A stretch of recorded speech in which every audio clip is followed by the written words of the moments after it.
평소에 늘 관심 가지고 있고 우리들이 경험하는 여러 가지 중에 그 한국 사람, 중국 사람, 일본 사람들이 어떻게 차이점들이 있나, 유사한 점은 뭐가 있나, 한번 이렇게 연구해 보면 좋을 것 같아요. 이거를 이제 관심 갖고 연구해 보는 목적은 이제 중국인, 일본 사람들하고 원만한 관계 유지를 하고 국제 관계를 할 때 상대적으로 우위를 지키면 좋겠다는 그런 취지에서 했습니다. 다 같이 이렇게 고민하고 연구하는 거니까 많이 생각해 주시기 바랍니다.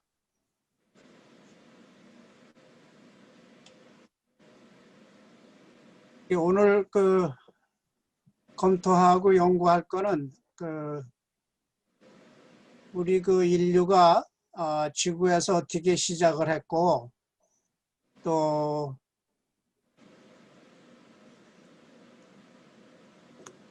어떻게 해서 이동 경로를 거쳐 가지고 이 동아시아, 동북아시아로 이주를 해왔는가, 그리고 그 후에 어떤 역사를 거쳐서 지금에 이르렀는가 하는 건데, 거기에는 이제 역사적인 기록은 이제 겨우 올라가야지 지금부터 한 5,000년 전까지가 맥시멈이에요. 그 전에는 역사 기록이 없었기 때문에 그 5,000년까지는 기록된 역사를 보고 연구하지만 그 이전으로 갈 때는 이제 고고학이나 인류학 이제 이런 거를 이제 추적해 가지고 하죠. 그 다음에 이제 또 중요한 부분은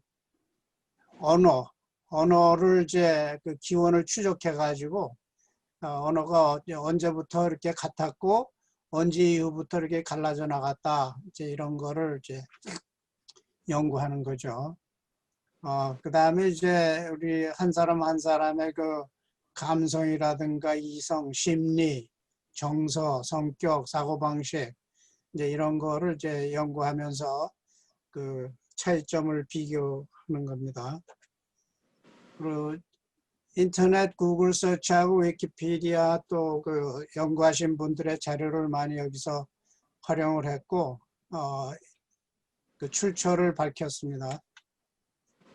이게 우리가 흔히 입에 오르내리는 그 특성들을 차이를 보면은 우리가 늘 얘기하듯이 우리는 그 반도 기질이 있다. 일본 사람들은 섬나라 기질이 있다. 중국 사람들은 대륙성 기질이 있다. 뭐 이러는데 이제 그 구체적으로 그게 뭐냐 하는 거죠. 그 다음에 이제 우리가 농경민이냐 아니면 유목민이냐. 유목민은 주로 이제 북방 계열이고 농경민은 남방 계열. 그 다음에 또 비교하기를 중국 사람하고 한국 사람 비교할 때 중국 사람은 먼지 같다 그러고 한국 사람들은 모래알 같다 그래요. 근데 이게 이제 언제 문제가 생기냐 하면은 비가 쏟아지잖아요. 그럼 먼지는 진흙이 돼가지고 이렇게 뭉쳐요. 근데 모래알은 소나기가 오든지 비가 오면은 딱 뿔뿔이 흩어지잖아요. 그죠? 그게 뭐를 의미하느냐. 우리한테 주는 그 메시지에 시사하는 바가 큽니다. 그리고 이제 한국 사람 세 사람하고 다른 나라면 세 사람이 이렇게 만나서 뭐 얘기할 때는 한국 사람 3명은 내용적으로 셋이라는 거예요. 따로따로라는 거지. 이게 하나라고 하는 그런 그 공동체 의식이 좀 약하다, 이렇게 얘기하는 그런 경우가 꽤 있습니다. 그리고 또 하나는 이제 우리 그 한국 사회는 계라는 게 있잖아요. 그죠? 계를 해가지고 목돈을 마련해서 큰 사업도 하고 뭐 이러는데, 계라는 게 있는가 하면은 그 중국 사람들은 그 동업을 잘한답니다. 한 20명이 모여가지고 큰 돈 만들어서 사업 크게 해서 동업을 잘하는데 한국 사람들은 동업을 못한대요. 서로 믿지를 못하는 거야. 사실 개도 이제 개주가 떼먹고 달아나고 이러는 것도 있었는데, 동업을 참 못하는데 중국 사람들이 동업을 잘한답니다. 그 이제 그다음 항목은 뭐냐면은 이제 그 중국 사람이 이제 미국 같은 경우 이제 한인 사회나 중국인 사회가 있는데 이제 중국인 사회에서 이제 어느 그 중국인이 사고를 치고서는 이제 어디가 숨어야 되는데 숨을 데가 없으니까 이제 중국 커뮤니티가 해서 숨는데요. 그리고 한국 사람이 이제 일 저지르고 나서 이제 한인 커뮤니티가 숨어버리고 그러는데 이 한인 커뮤니티에 들어가 있는 그 범죄자는 언젠가는 누가 찔러가지고 잡혀 나온대. 그런데 중국 사람들은 완전히 이건 아무도 리포트 안 하는 거예요. 그래서 이제 완전히 숨겨버리고 마는 거죠. 이제 우리한테 이제 그런 특징이 있다는 거죠. 우리가 그걸 알고 살아야 됩니다. 그것도 하나 이제 백스태빙인데 우리 한국 사람들이 남 욕을 그렇게 잘하고 이제 모함하고 이러는 걸 잘한다는 거죠. 또 하나는 이제 아군과 적이 있으면 중국 사람들은 그 아군과 적에 대한 개념이 아주 분명합니다. 아까도 얘기했지만 절대 이렇게 보고 안 한다 그랬잖아요. 그런 식으로. 근데 우리 한국 사람들은 아군과 적을 그때그때 상황에 따라서 자꾸 마음이 변하는지 뭔지 혼동하고 그러는 거죠.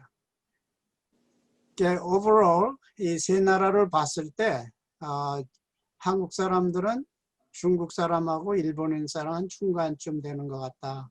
그래서 어느 모임이라든가 여행 다닐 때 한국 사람들이 그 중국이나 일본 사람들의 그 중재자 역할을 많이 하더라. 지금 이거 옮기셨어요? 아니죠? 아니, 아무도 안 옮겼어요. 아니, 자꾸 움직여서. 아니에요, 아무것도 안. 네. 지금 우리가 그 인생을 살면서 그 문화라든가 여러 가지 그 환경에 따라서 많이 이제 지배를 받으니까 얼굴에 이렇게 뭐가 나타난다는 거죠.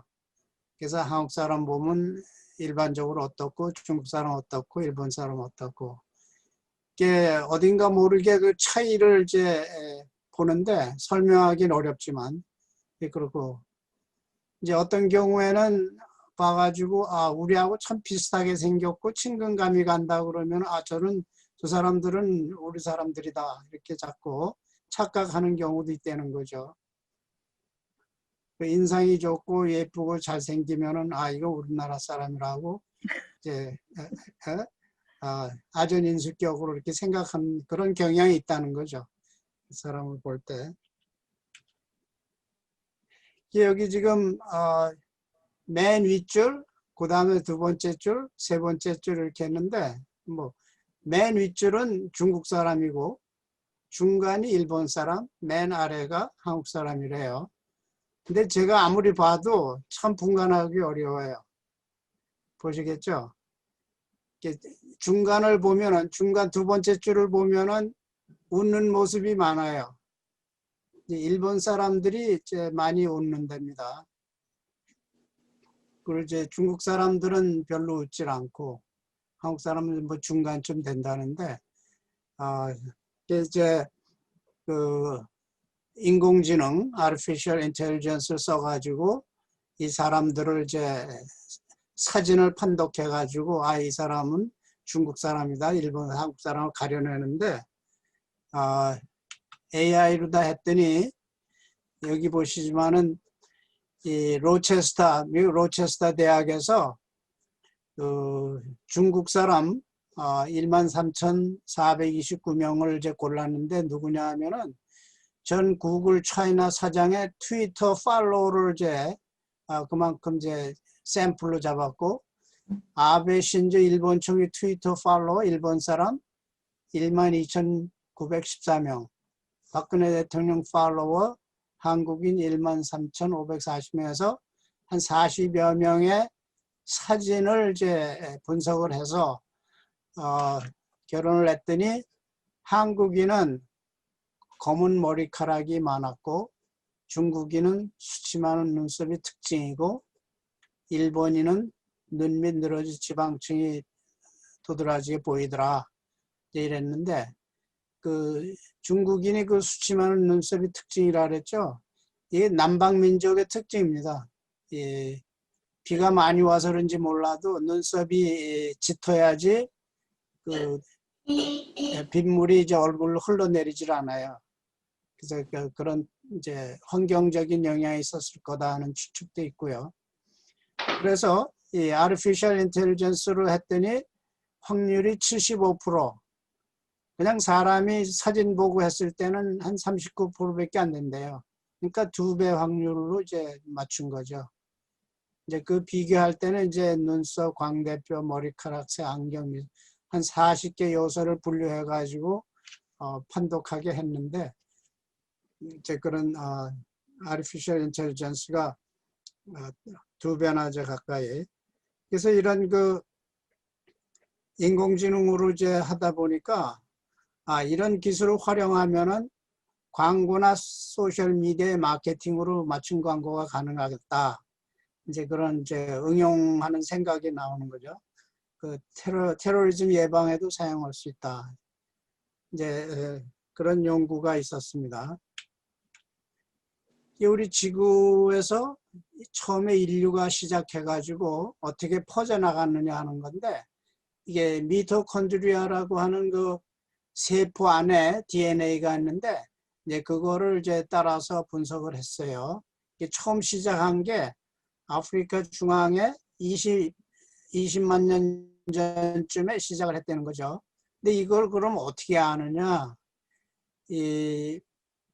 각 지역에서 발견되는 그 해골 있죠? 머리뼈, 해골, 또 다른 뼈들을 갖다가 이제 그 분석을 해서 그 DNA를 추출해보고 그러니까 그것이 이제 몇만 년 됐다, 뭐 10만 년, 20만 년 됐다. 이제 그런 거를 이제 추적하다 보니까 제일 오래된 것이 한 20만 년 전 거로 나오고 이 아프리카에서 발견된, 다른 데서는 발견을 못하는 거죠. 이렇게 오래된 거는. 이제 기존 학설은 이랬는데 그 후에 이제 학설이 20만 년 전에 시작해가지고 6만 5천 년 걸려서 여기 가고 5만 년 걸려서 여기 가고 이제 오스트레일리아까지 갔다.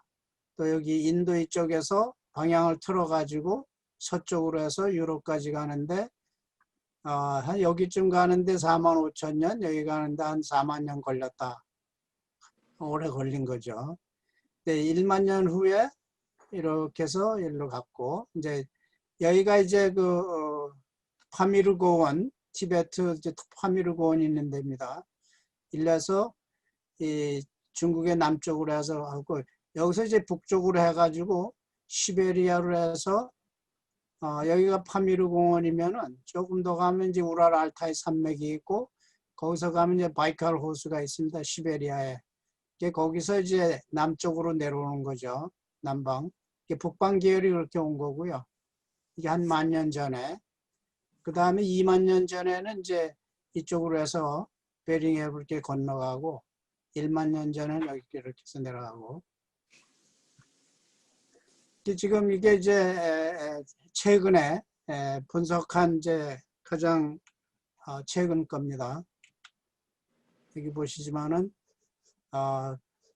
아프리카에서 이쪽으로 건너가지고 이리로 해서 파미르 고원 있죠. 파미르 고원, 알타이 산맥, 바이칼 호수, 그 다음에 이제 만주로 해가지고 한반도로 내려온 거죠. 이 아시아 게놈 로드라는 프로젝트가 있었는데 아시아 9개국이 918명의 게놈 분석을 해서 이동 경로를 이제 밝힌 건데 조선일보하고 서울대 유전체의학연구소 공동으로 집계한 겁니다. 여기에 관여했던 분이 제가 잘 아는 이홍규 서울의대 명예교수 학번이 같은데 이분이 있었고, 그래서 이제 터키로 해가지고 카자흐스탄 북방계죠, 몽골로 해가지고 러시아에서 남쪽으로 내려오고, 인도에서 여기서 이제 이렇게 해서 인도로 가가지고 해안가로 따라서 이렇게 남방 계열이죠. 네, 좀 이따 이제 말씀드리겠지만 북방 계열에서 내려온 사람들이 한 70%에서 80% 되고요. 남방 계열로 해서 이렇게 한반도로 들어온 사람들이 한 20%에서 30% 된답니다. 그래서 그 한국 사람들을 100명을 세워놓고 이렇게 쭉 보면은 한 7, 80%는 북방 계열로 보이고 한 20, 30%는 남방 계열의 특징을 지니고 있어서 이렇게 구분을 할 수가 있답니다.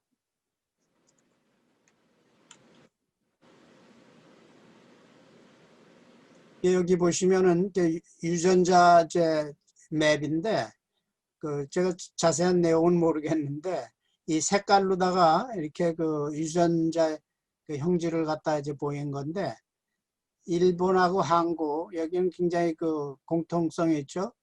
그다음에 이제 만주 쪽 올라가면서 시베리아 여기까지도 이제 비슷해요, 그죠? 이렇게. 근데 중국에 오면은 중국에 여기 황하강 남쪽으로 내려오면은 여기 남방 계열이에요. 남방 계열 해가지고 이게 남방 계열이 이제 한 70%, 80%, 한국은 북방 계열이 70%에서 80% 이렇게 굉장히 크게 차이 가지고 있습니다. 그렇게 하고 DNA 또 유전인자 이걸 쭉 분석을 했더니 한국인하고 일본인하고의 그 차이는 5.9% 정도밖에 안 된대요. 굉장히 가까운 거죠. 근데 이제 한국 사람하고 중국 사람은 8.4%. 이제 더 멀은 거죠. 예. 그 다음에 일본 사람하고 중국 사람하고 사이에는 8.6%. 그러니까 이제 한국인하고 일본인은 이제 중국인에 비해서 더 가깝다는 거죠. 우리가. 그 지구의 역사를 보면은 빙하기가 이제 한 7, 8차례 우리가 아는 그 빙하기가 있는데 빙하기가 오면은요 이 꽝꽝 얼어가지고 이 바닷물이 쭉 이렇게 이제 얼음에 흡수돼가지고 바닷물이 이렇게 낮아지고 얼음이 두터워지고 막 이래요. 이제 이거를 한 10만 년 주기로 이제 얼었다 녹았다 하고 그러는데 그 중간에 단주기로 23,000년짜리 42,000년짜리 단주기가 겹쳐 있고 1년에 단주기도 있어요. 1년은 뭐냐면 봄, 여름, 가을, 겨울. 여름하고 겨울이 굉장히 격차가 심하잖아요. 그죠? 그것도 이제 단주기에 해당하는 겁니다. 그리고 이게 10만 년 장주기는 이제 지구가 태양을 돌 때 태양에 가까워지는 때가 있고 멀어지는 때가 있는데 특히 이제 태양을 주위를 도는데 꼭 원형으로 도는 게 아니고 원형이 이제 타원형, 찌그러진 타원형이 됐다가 다시 원형이 됐다가 왔다 갔다 이렇게 반복을 해요. 그게 이제 주기가 한 10만 년 된다는 거죠. 그래서 이제 찌그러진 타원형 궤도가 됐는데 그냥 찌그러질 거 아니에요. 거기서 이제 원지점, 제일 멀리 가는 그런 이제 형태가 되면은 굉장히 추울 거라고요. 태양에서 멀어지니까. 그러니까 지구가 이렇게 꽝꽝 얼어요. 그리고 이제 태양에 가까워지면은 따뜻해져 가지고 얼음이 녹기 시작해서 이제 바다의 수면이 상승하죠. 근데 이걸 한 10만 년 주기로 또 그 중간에 단주기로 이제 오르락 내리락 하는 겁니다. 그래서 여기 보시면은 여기 이제 빙하기가 10만 년 단위로 여기 피크가 올라가죠. 이렇게 해서 10만 년 단위로 이렇게 빙하기가 생기는데 이게 최근 거예요. 최근 건데 여기가 이제 온도가 높았을 때고 여기 이제 온도가 낮았을 때고 해서 보면은 여기가 지금 온도가 제일 낮을 때였어요. 그래서 다 꽝꽝 얼었어. 그래서 바다 수면이 굉장히 지금보다 한 120m가 낮았어요. 120m, 140m 낮았어요. 근데 18,000년, 15,000년 이후에 녹기 시작하면서 해수면이 올라가요. 이렇게 해가지고 현재 수면이 생기는데 이게 이제 더 녹잖아요. 그러면 이제 인천, 부산, 뉴욕, 워싱턴 이런 데 물에 잠깁니다. 앞으로 이제 한 2100년쯤 되면은 그 항구 지역은 이제 물로 다 잠긴다는 설이 지금 있어요. Anyway, 그래서 15,000년 전에는 이 흰 부분 있죠? 얘가 육지였답니다. 그래서 사람들이 왔다 갔다 하는 거죠. 그때는 왔다 갔다 하기가 쉬웠을 거 아니에요. 이제 우리가 그 기록은 없어요. 그러나 이제 고고학이나 인류학, 이제 천문학 이런 거를 보면은 이게 분명한 사실이었거든요. 그리고 18,000년 전 완전히 꽝꽝 얼어가지고 여기 지금 꽝꽝 얼어가지고 바다 수면이 확 내려갔을 때는 여기 이제 육지였고 여기 오렌지 색깔 사막이었다는 거죠.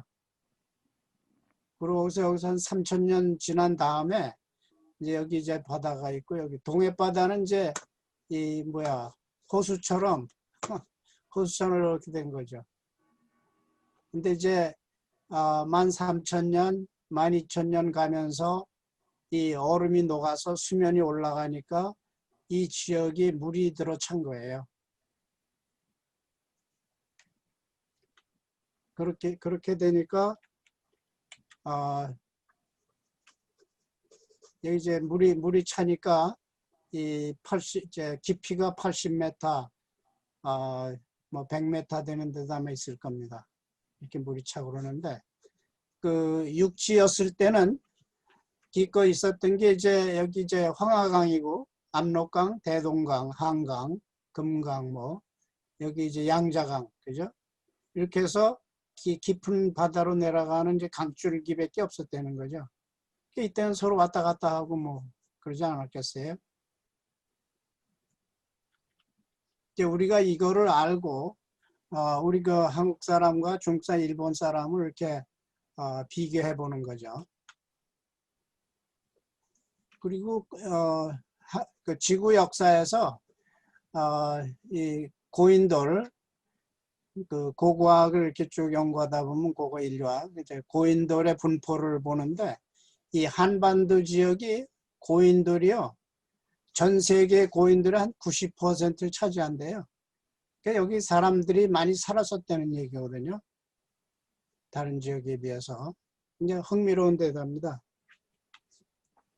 아까 말씀드렸지만 육지였던 땅이 얼음이 녹아가지고 이제 여기 이렇게 바다가 되니까 이 지역에 살던 사람들이 이렇게 이산 가족이 된 거죠. 분리가 된 거예요. 그래서 여기 보시면은 여기가 이제 대륙백제라고 그러고 반도백제, 열도백제. 그 옛날에 그 백제가 이제 융성해가지고 그 세력권이 이렇게 넓었답니다. 예. 그리고 대륙백제, 그 다음에 대륙신라도 있었고요. 이제 그건 또 다른 이제 또 강의에서 제가 한 건데, 이런 상황을 우리가 옛날에 겪어왔다. 이제 그런 뜻이고요. 이게 고고학 인류학 데이터를 쭉 보면은 한반도에 이 고인돌, 이렇게 이제 책상처럼 생긴 고인돌입니다. 북방 계열의 고인돌, 남방 계열의 고인돌이 조금씩 다르대요. 예. 그렇게 하고 이 비파형 동검, 그 구리로 만든 이제 칼인데, 동검이 발견된 지역을 이렇게 쭉 보면은 한반도, 만주, 그 다음에 북경이 있죠. 산동반도에서도 이제 발견이 됐대요. 그래서 이 지역을 이제 알 수 있죠. 여기에는 우리가 말하는 중국은 없는 거예요. 이 지역에 중국은 없었어요. 이 동이족, 우리 한민족 조상의 터전이었죠, 여기가. 오른쪽 보시면은 이제 여기가 이제 고조선이 그 동이족의 활동 무대.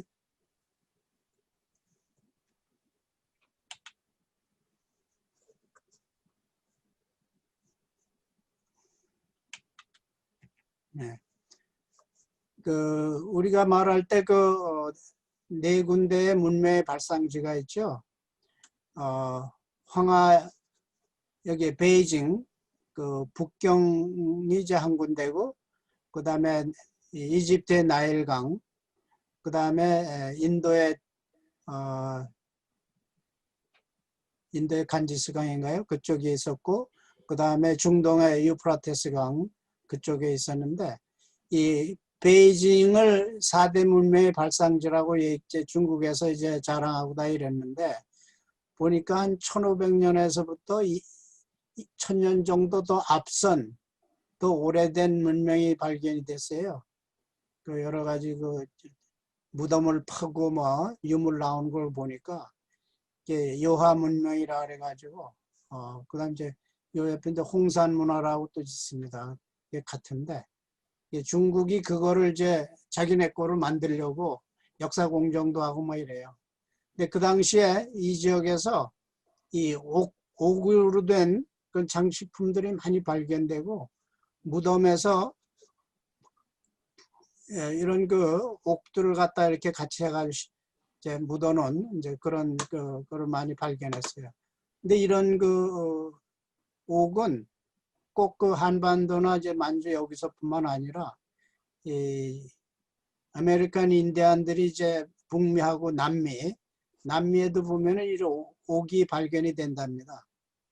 그래서 인류학적으로 그런 연구를 하는데 거기까지 이제 진출한 거다. 옥을 많이 썼는데 이 경우는 이제 왕후의 미라를 만드는데 눈을 갖다 옥으로 다 이렇게 박았다는 거죠. 이제 그게 발견이 됐어요. 여러 가지. 그다음 이런 것도 발견이 됐는데 이상하게 문자 같은 그 색이 들어있어요. 문자 같은 제. 그래서 그 당시에 아마 문자가 있었을 것이다. 이런 얘기를 하는 겁니다. 그래서 한 3, 4기 전에 보면은 고구려의 영토가 이랬고 백제가 이렇게 있었고 일본까지 이렇게 들어갔죠. 신라가 또 이렇게 영향권에 있었고 3세기 4세기 경에는 일본은 이제 그러니까 우리 삼국시대 그 당시에 식민지였다 이제 이렇게 얘기를 하고 그래. 아까 말씀드렸죠. 이집트 문명에 나오는 나일강변 여기까지 문명의 발상지 중에 하나고 유프라테스 강의 메소포타미아 문명이죠. 그 다음에 인더스강 여기 여기 황하 문명. 그런데 여기서 좀 북쪽으로 올라가 여기에 여화 문명, 홍산 문화가 있어가지고 황하 문명보다 1000년에 1500년 더 앞서 나간 게 있어요. 그래서 이걸 아마 다시 세계사 쪽으로 다시 이제 리뷰를 해야 될 텐데 중국이 이거 자기네 거로 또 이제 둔갑시키고 있습니다. 근데 우리가 할 수 있는 얘기는 이제 그 뿌리가 다르기 때문에 이 중국 사람 얘기하는 거는 이제 남방 계열이고 여기서 일어나는 게 북방 계열이니까 벌써 근본부터 다르잖아요. 네. 여기에 홍산문화 만리장성 여기였는데 그 만리장성 바깥에 여기는 이제 한민족의 터전이죠. 이제 중국 사람들이 이제 여기에서 이제 한계가 생기니까 이 만리장성을 여기서 끝났는데 이걸 막 이렇게 해가지고 만주까지 가서 한반도 중앙까지 이렇게 만리장성이 있었다. 뭐 이렇게 막 주장을 해요. 이게 자기네 땅이다 이거죠. 완전히 중국 사람들 이상한 생각들 많이 해요. 여기 보시면 우리가 말하는 동이족의 터전은 여기에요. 그리고 중국 사람들이 말하는 중국, 진화라고 하는 거는 황하강 중류의 조그만 땅이었어요. 진화. 지금 발음으로 하면 차이나라는 거죠. 그때 이제 진화라고 불렀어요. 이 친구들이 이제 북쪽은 북쪽 오랑캐, 서쪽 오랑캐, 남쪽 오랑캐, 자기네가 아닙니다. 오랑캐야. 동이죠. 근데 동이의 그 뜻을 보면은 동쪽에 활을 잘 쏘는 그런 민족이다는 그런 뜻도 된답니다. 그래서 중국의 아시아 공정을 보면은 이제 요새 그 논란이 되고 있지만 남쪽으로 해가지고 여기를 자기는 내해라 그러잖아요.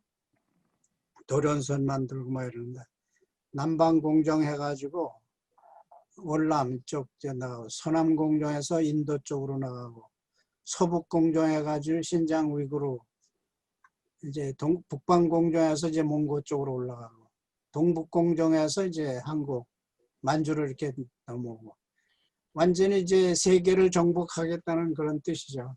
이제 이런 데서 이제 우리 한국이 어떻게 동북 공정을 이제 막으면서 성장해 나가야 되는 그런 숙제를 안고 있습니다.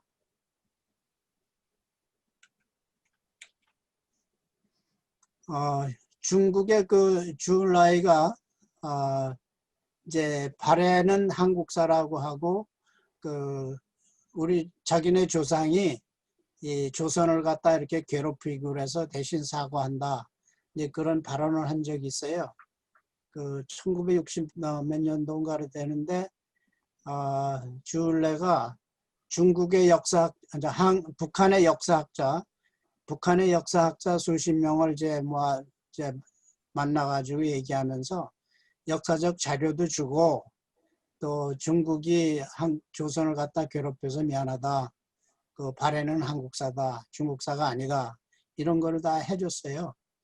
그래서 이제 이런 그 역사적 사실이 있으니까 중국이 이제 동북공정할 때 이제 문제가 생기는 거죠.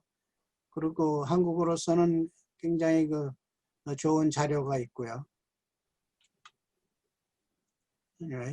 이제 그런 상황에서 아까 보여드렸고 그 북방계, 남방계 이렇게 쭉 했고요. 일본이 이제 우리가 잘 모르는 건데 그 한반도계 혼혈이라 그러는데 토착민 조몬인하고 한반도 이전 야유인 홋카이도를 주로 하는 그 소련 그 쿠릴 열도 쪽에 아이누인들이 있는데 여기 일본 사람들의 그 인구 비례는 이렇게 이제 세 가지 부류의 사람들이 모여가지고 현재까지 오고 있다는 그걸 우리가 감안해야 된다는 거죠. 그래서 남방계하고 북방계가 어떻게 다르냐 하는 건데 이제 남방계는 이렇게 조금 다크 컴플렉션에 이렇게 네모나게 생겼고 이제 그 윤곽이 뚜렷하고 북방계는 이렇게 좀 길쭉하게 생겼고 눈썹이 별로 없고 예, 코가 길고 여기 코가 짧고 이제 이렇게 해서 그 특징이 이제 있는 거죠.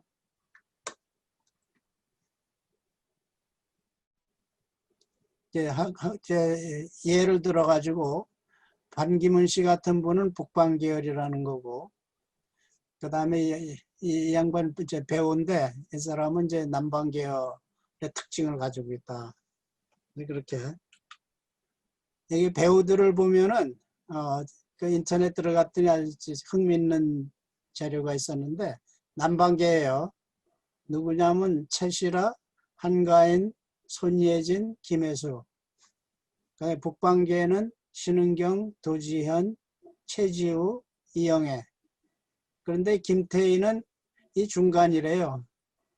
아마 그 뭐랄까 넥스트 브레드 해가지고 생겼겠지. 흥미있는. 그래가지고 이 북방계하고 남방계의 그 외모, 성격 이런 거를 비교를 한 거고요. 또 여기서 제가 하이라이트 시키고 싶은 거는 여기에 이 한국인 분포 비율이 25%, 22%, 일본인이 95% 되는데 이게 뭐냐 하면 이성적이고 합리적이며 논리적인 사람을 보면은 한국인은 한 22%, 일본 사람은 95%. 반면에 감성적, 직관적, 창의적인 그런 측면을 보면은 한국 사람은 한 78%, 일본인은 한 5%. 이렇게 커다랗게 차이가 진답니다. 굉장히 흥미있는 통계인데, 그래서 한국 사람들은 이제 굉장히 감성적이고, 이제 이제 그래서, 그 특징이 이제 많이 다르잖아요. 근데 여기 좋은 점은 굉장히 그 창의력이 많을 수 있다는 거죠.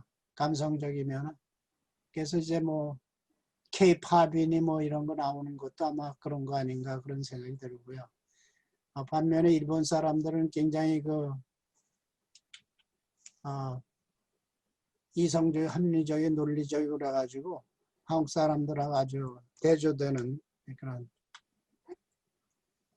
그래서 일본 주한 일본 대사 무토 마사토시라는 사람이 쓴 책이 있었죠. 한국인으로 태어지 않아 좋았다. 거기에 이 사람이 뭐라 그랬냐면 한국인은 머리가 아닌 하트로 생각한다. 논리적으로 이해가 되어도 하트로 받아들여지지 않으면 문제를 다시 끄집어낸다. 따라서 감성적인 한국인의 기질을 이제 잘 보여준다. 굉장히 깊게 이렇게 관찰한 것 같아요. 우리 한국 사람들은 이제 이 민심의 나라 툭하면 그냥 투쟁하고 난리 하잖아요. 근데 일본 사람들은 조용하다는 거죠. 밀란이 없는 일본, 민심의 나라 한국. 동시에 또 한국에서 이렇게 안에서는 막 싸우잖아요. 정쟁하고 막. 그럼 밖에서는 미국 사람은 굉장히 동맹국이 저러니까 걱정스러운 거예요. 그랬더니 중국은 뒤에서 시고 웃고 있어요. 이제 한국의 환경이 이제 이렇다는 거죠. 따라서 이제 한국의 정치 갈등을 이어하는 중국, 야당의 이제 그 반대파 의원들만 골라가지고 중국 사람들이 인터뷰하고 뭐 이런. 그다음에 이 당파 정치는 국경선에서 멈춰야 한다는 글을 썼는데 양상훈 칼럼이 맞는 말씀이에요. 툭하면 자꾸 이제 그 힘센 나라에 가가지고 이제 힘 빌려오려고 그러고 막 이러니까 그런 말들을 하고. 여기 이제 아까 말씀드린 이제 반도 기질이냐 열도 기질이냐 하는데 여기에 우리들만의 특징을 이렇게 골라보면은 이제 다른 나라와 비교해서 중국 같은 경우는 인구도 많고 나라가 굉장히 넓잖아요. 그래가지고 이렇게 서로 이제 대화를 하려면은 굉장히 큰 소리로다가 이제 불러야 되고 그래야지 이제 메시지가 전달되고 그러니까 그게 습관이 돼가지고 중국 사람들이 어디 가도 그냥 시끄럽고 뭐 말도 크고 그러잖아요. 그리고 주위에 누가 있어도 don't care. 자기네 세상 만났다 생각하고 이러는데 그거에 비해서 일본 사람들은 땅도 좁고 뭐 이러니까 우밀조밀 모여 살고 그러다 보니까 옆에 사람한테 피해를 입힐까 봐 굉장히 조심하고 그러는 그 습관이 생겨서 그 중국하고 일본이 굉장히 비교되는 그런 양상을 보이는데 그에 비해서 이제 한국 사람들은 한 중간쯤 되더라. 여행하고 이런 사람들을 보면 특히 이제 여기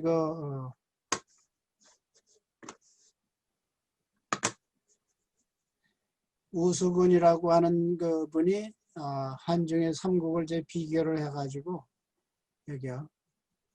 글을 썼습니다. 글쎄 뭐 여기저기 떠돌아다니는 그런 농담 삼아 하는 그런 얘기들이 많이 있는데 이걸 이렇게 들여다보면은 굉장히 뭐 우리가 생각해야 될 점들이 많아요. 예, 떠난 자리를 보면은 중국인이 떠난 자리를 보면은 음식이 남아 있고 일본인이 떠난 자리를 보면은 상표가 남아 있고 한국인이 떠나간 자리를 보면 화투장이 남아 있더라. 굉장히 비교되죠. 그 다음에 주먹이 온다. 일본은 맞으면은 미국에 일러 바친다. 중국은 맞으면은 돌아서서 욕을 한다. 북한은 누구한테 맞아도 한국을 때린다. 한국, 북한에게 맞아도 안 맞았다고 한다. 이제 그런 그다음에 이제 여행 도중에 분쟁이 생기면 중국 사람들은 주변에 있는 동포들을 불러와 때로 덤빈다. 아주 군중 심리가 대단합니다. 잘못 건드렸다가 혼나요. 일본인들은 돈으로 해결하려 한다. 한국인들은 어떻게든 자기 혼자서 해결한다. 대사관에 찾아가봐야 도움이 안 되니까. 근데 여기서 우리가 이제 생각해야 될 게 뭐냐면요. 중국인들은 14억이라는 인구가 그렇게 많은데도 때로 덤비는 거예요. 근데 한국 사람들은 인구 수도 적은데 때로 하지 못하고 개인으로 해요. 그러니까 얼마나 불리하겠어요. 이거 굉장히 의미하는 바가 큽니다. 이거. 중국 사람들의 떼거리와 한국 사람들의 개인적인 행동.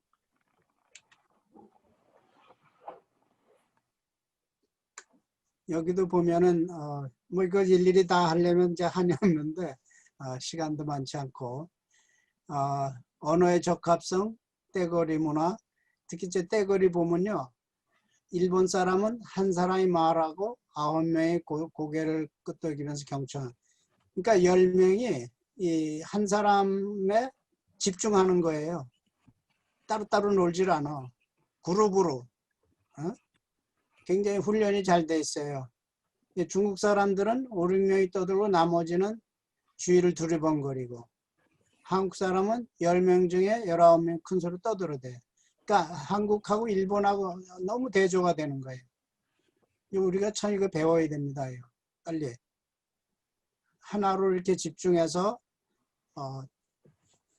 그 다음에 인물을 보면은 일본인은 세계적인 플레이보이가 없고 한국에는 세계적인 지도자가 없고 독일 사람은 코미디언이 없고 미국 사람은 철학자가 없고 영국 사람은 요리사가 없더라. 이제 이거 흥미있는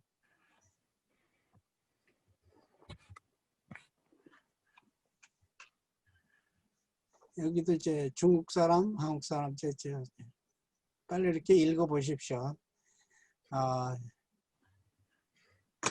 여기도 보면 이제 셋이 모이면 일본인은 세계 상사가 생기고 한국인은 고스톱 방석을 편다.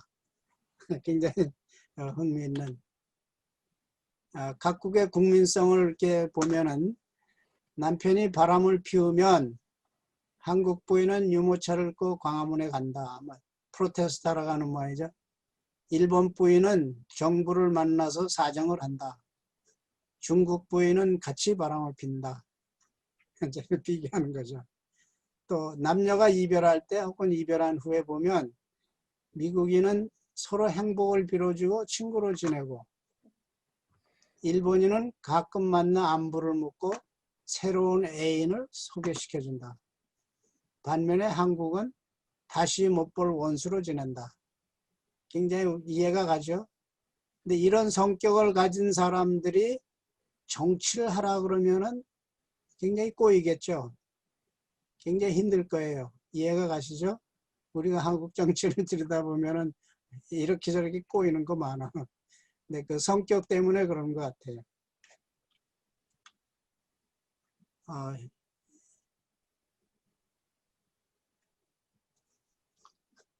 국민적 식성도 보면은 일본 사람들은 물고기를 그렇게 좋아하는데 잠수함만 빼고 다 먹는다. 중국 사람은 날아다니는 것 중에 비행기만 빼고 다 먹고 다리가 달린 것 중에 의자만 빼고 다 먹는다. 한국인은 정력에 좋다면 뭐든지 가리지 않고 먹는다. 술버릇을 보면 한국인은 서로 돈을 내겠다고 싸우다가 2차 간다. 러시아 사람들은 더 마시자고 때를 쓴다. 뭐 어쨌든 여러 가지 특징들이 있는데 우리가 이제 이 특징을 이렇게 분석해 보면서 그 중요한 목적 중에 하나는 우리 자신이 어떤가를 아는 것이 중요하죠. 우리 자신을 알아야 되겠다는 이제 그런 측면에서 분석이 된 건데, 한국 사람들이 공짜를 너무 좋아해 가지고 양잿물, 공짜라면 양잿물도 마신다는 그런 이제 농담이 있는데 속담이죠. 근데 한국 사람들은 굉장히 담백하고 솔직한 걸 좋아해요. 그러나 이것이 반드시 좋다고만 할 수가 없는 것이 서로 협상을 할 때는 나 자신을 내보이면 안 되잖아요. 상대방이 나를 미리 알아보면 내가 협상을 할 수가 없어. 이제 그런 협상력에서 굉장히 떨어지는 거죠. 한국 사람은 굉장히 솔직하고 직설적이고, 이제 그런데 일본 사람들은 예스라고 해도 그게 반드시 예스가 아니고 노라는 거예요. 이제 클린턴 대통령이 이제 일본 사람들하고 딜하다가 굉장히 실수를 했다는 거죠. 아차하고서는 그런 풍습을 몰라가지고. 중국 사람들도 보면은 굉장히 음흉하잖아요. 구렁이 같은 그런 성격을 가지는데 우리 한국 사람 솔직담대하지 하면 이 상대가 안 되는 거예요. 예. 그래서 우리가 너무 솔직하고 직설적이어서 전략적이지 못하다.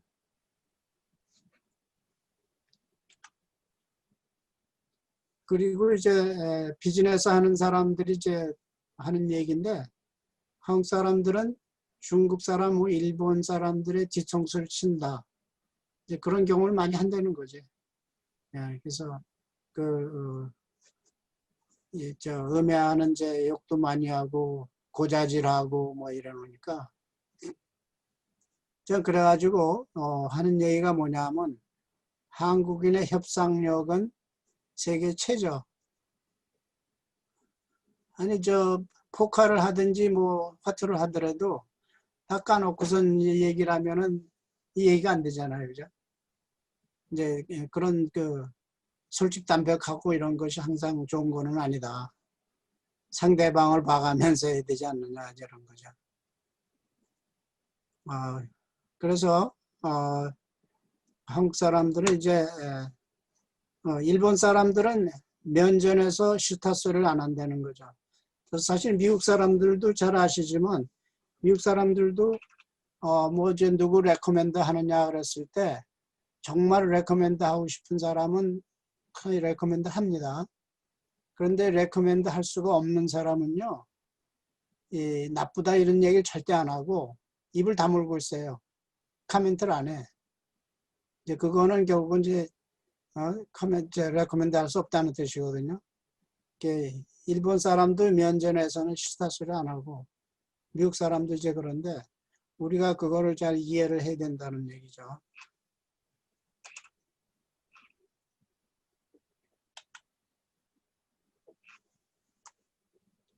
어떤 여행자가 여기 장칠병 수의과 의사인데 이 양반이 이제 일본, 중국, 한국을 여행하면서 느낀 거를 이제 중국의 도로에서는 이제 뭐 오토바이 3륜차 해가지고 뭐 역주행도 하고 뭐 빵빵거리고 뭐 이러는데 중국 사람들은 목소리 커가지고 뭐 정신없고 그다음에 가짜 명품이 많아.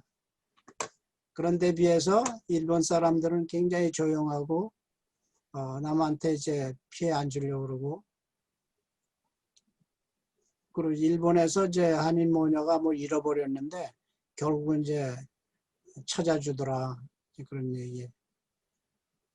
그런데 이해할 수 없는 게 이 양반이 제공한 게 자기 나라에서는 남의 것을 탐내지도 않고 이웃에게 피해를 주지도 않는 일본인들이 어찌 이웃나라를 침략해 많은 사람을 죽이고도 한 번이라도 진심으로 사죄를 했는지 하지 않는지 의아할 뿐이다.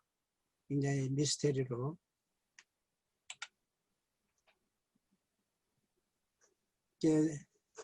삼국의 국민성을 이렇게 정리를 했더니 중국 사람들은 남다른 혈족 및 물질 중시 풍토가 만연하고 한국 사람들은 남다른 저항적 태도가 많고 일본인들은 남다른 순종적 자세가 많더라. 그 나라의 그 풍토. 중국 같은 경우는 뭐 1년에 한 번씩 전쟁을 하고 막 이래가지고 어느 정치 세력에 이렇게 기댈 수도 없고 이러기 때문에 자기 혈족 아니면 돈 이거 외에는 믿을 수가 없다는 거죠. 이제 그런 것 때문에 이제 그런 물질 중시, 혈족 중시 풍토가 생겼다는 거고, 이제 한국 사람들은 굉장히 저항적 태도가 많아서 툭하면 이제 데모하고 막 이러니까. 그다음에 일본 사람들은 뭡니까 저희 그 정치를 하는 사람들이 자기네들끼리 싸웠지 그 일반 서민들에게는 그렇게 피해를 안 줬답니다. 그래가지고 그냥 따라만 하면은 서바이브 하니까 순종적인 자세가 이제 생겼다는 거죠. 중국의 춘추 전국 시대에도 굉장히 전쟁을 많이 해가지고 서로 믿을 수가 없어서 그 중국 사람들의 그 성격 형성에 많은 영향을 줬다는 거죠. 일본 역사적 배경이 아까 말씀드렸지만 순종적인 자세를 많이 갖추고 있었는데 그 일본에서는 그 정치하는 사람들이 자기네들끼리 싸웠지 그 밑에 가족이라든가 뭐 일반 서민들한테는 그렇게 피해를 안 줬다는 거죠.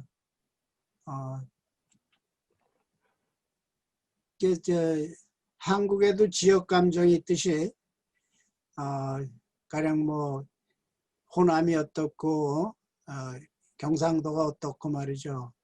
평안도가 어떻고 함경도가 어떻고 막 이러는데 일본에도 이제 그런 지역 감정이 있는데 오사카 지역 사람들은 도쿄 사람들을 이제 잘난 체 한다, 점잖은 체 이제 한다 이제 이러는데 그런 그 지역 감정들이 있고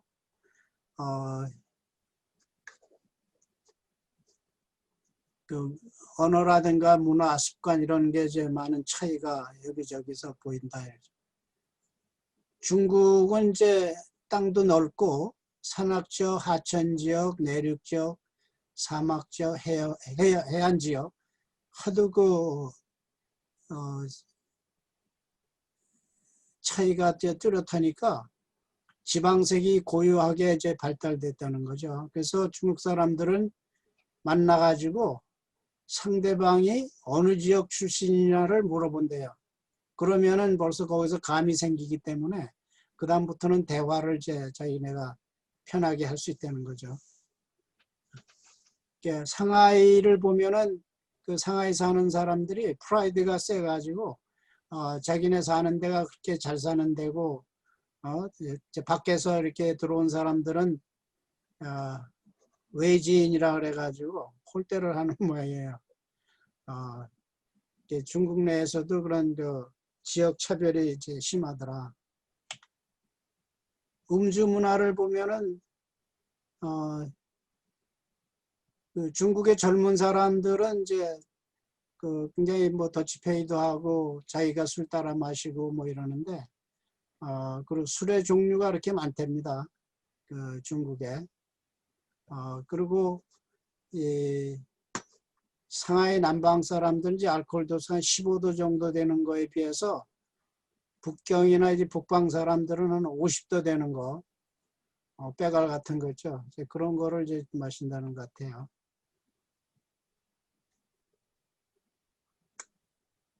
중국의 그 맥주 종류가 또 그렇게 많답니다. 각 지역별로 맥주들이 있어가지고 뭐 굉장히 많대요. 반면에 이제 일본의 음주 문화는 어떤가 이제 보는 건데, 일본 사람들은 그렇게 처음에는 이제 술을 그렇게 많이 안 마시는데 한번 이제 술이 들어가기 시작하면은 굉장히 그 술을 많이 하게 된대요.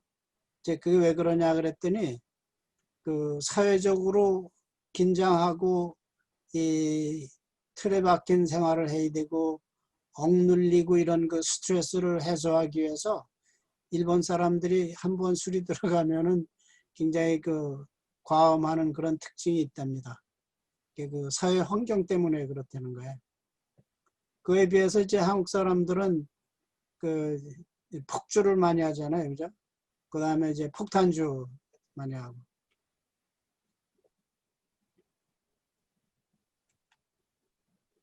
그 직업관을 보면은 중국 사람들의 그 요새 젊은이들은요, 이 창업하고 또 회사 들어가고 뭐 이러겠지만,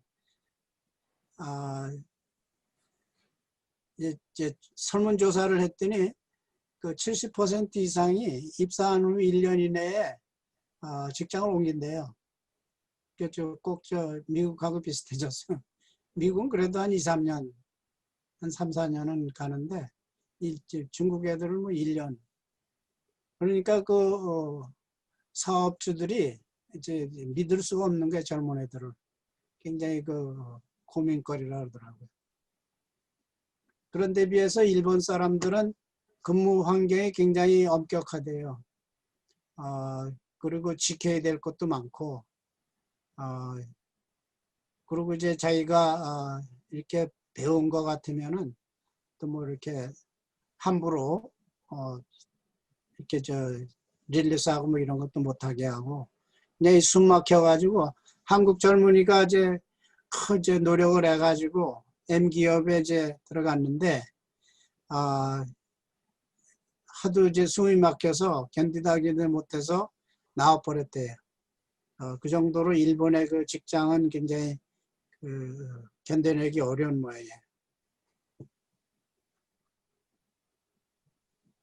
이제 일본 사회는 이렇게 해서 이제 1년, 2, 3년 내에 이렇게 옮기잖아요.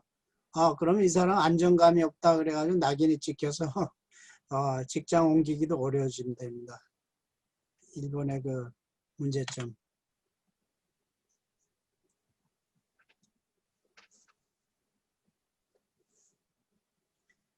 그 권위와 도전, 그 사회마다 이제 그런 게 있잖아요.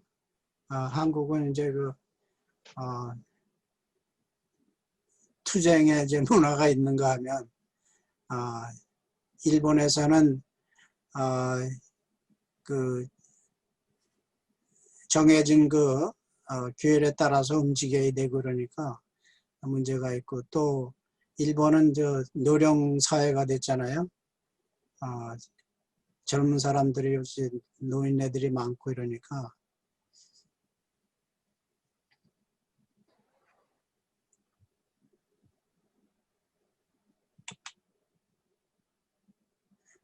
중국 사회는 보면은 그 사회주의이기 때문에 이 언로가 제대로 튀어있지 않다. 뭐 우리 다 아는 거지만 이제 그런 것 때문에 겪는 그 사회적인 문제가 많다.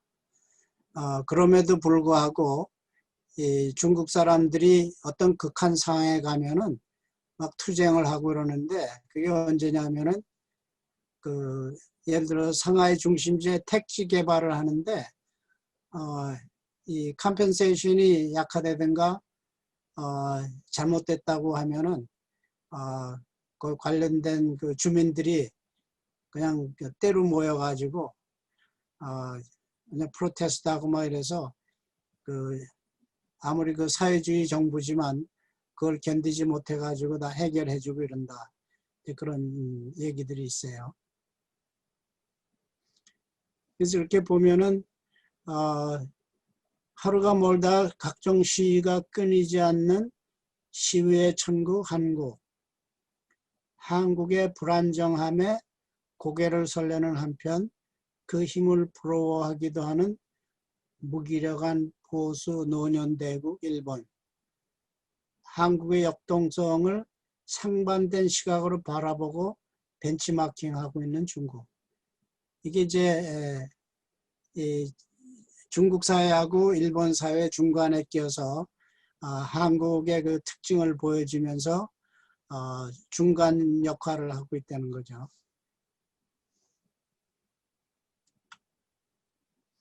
우리가 중국을 어떻게 이해해야 되느냐?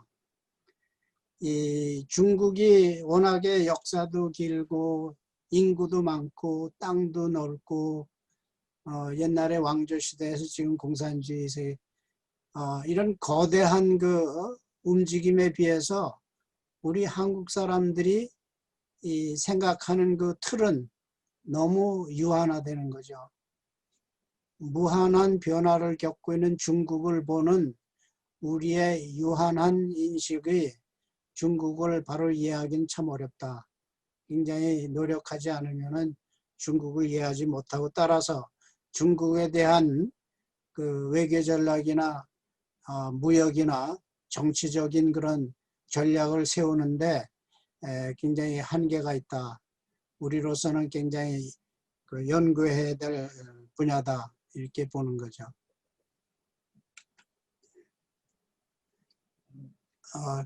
끝으로 이제 말씀드리고 싶은 거는 일본인이 잘 사는 이유, 정신문화의 비교, 이제 이건데 뭐 다 여기저기서 보셨을 거예요. 한국인은 좋은 옷을 입고 다니는 것을 자랑으로 알지만 일본인은 평범한 근무복이나 작업복을 입고 다니는 것을 자랑스럽게 여긴다. 한국인은 호의호식하는 것을 성공으로 알지만 일본인은 공기밥 한 사발, 단무지 3개, 김석장 정도면 충분하다고 여긴다. 일본인은 크고 의리의리한 집에, 한국인은 크고 의리의리한 집 사는 것을 자랑으로 알지만 일본 수상이나 일본인은 20평 정도 집에 사는 것을 자족으로 알고 만족한다.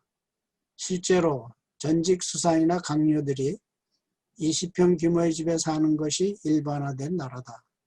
굉장히 그 비교되는 바가 많죠.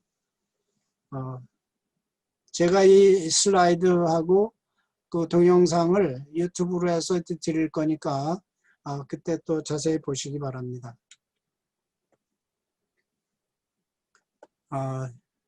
11번째 보면은 한국인은 모르는 것도 아는 체하고 단독으로 일을 처리하는 데 비해서 일본인은 아는 것도 동료와 협의 확인하며 일을 처리함에 전문가의 조언을 경청한다.